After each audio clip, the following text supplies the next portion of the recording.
Bumida sa isang trade fair ang mga produktong gawa ng mga benepisyaryo ng Department of Agrarian Reform. Pinakulat ni Vel Custodio.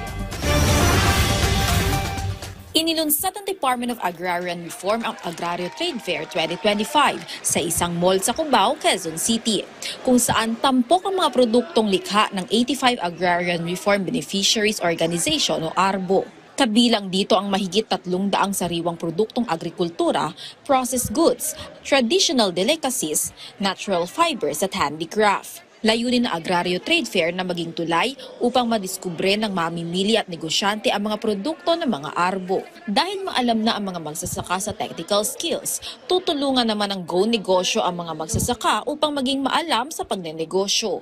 Yung programa namin sa Go Negosyo is moving around the country together with the First Lady's Love for All. So yung programa namin is to support Secretary Estrella in teaching the farmers on how to become entrepreneurs.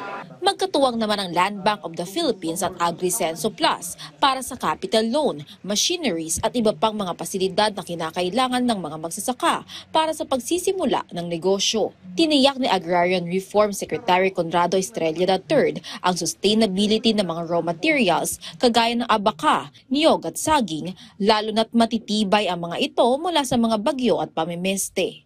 The approach is that there is a certain type of abaca which is more prolific and the quality is a lot better than ordinary abaca. Do you know that they use this in other countries like Germany as part of their bills? Yung pera nila, believe it or not.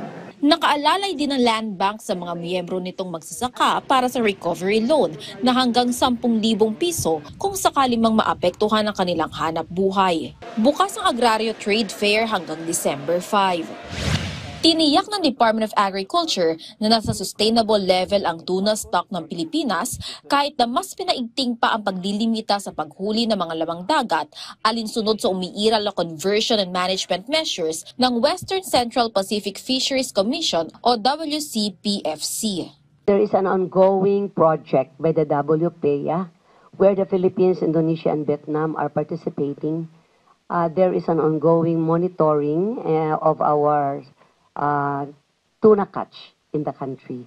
And so far as the chairman has stated, the level of our highly migratory fish stocks are at a sustainable level. Nananatiling mataas ang Philippine tuna exports kung saan nakapagtala ng mahigit 130,700 metric tons export data ang bansa. 7% ng tuna catch sa Western and Central Pacific ay nagmumula sa Pilipinas kung saan pinakamataas na supply ng bansa ay ang skipjack at yellowfin. Sa pangunguna ng Bureau of Fisheries and Aquatic Resources, ang Pilipinas ang mag-host ng 22nd regular session of Western Central Pacific Fisheries Commission simula December 1 hanggang 5, kung saan pagtutuunan sa 5 araw na sesyon ng ilan pang mga hakbang para sa long-term sustainability ng tuna at iba pang mga migratory fish stocks sa Western at Central Pacific.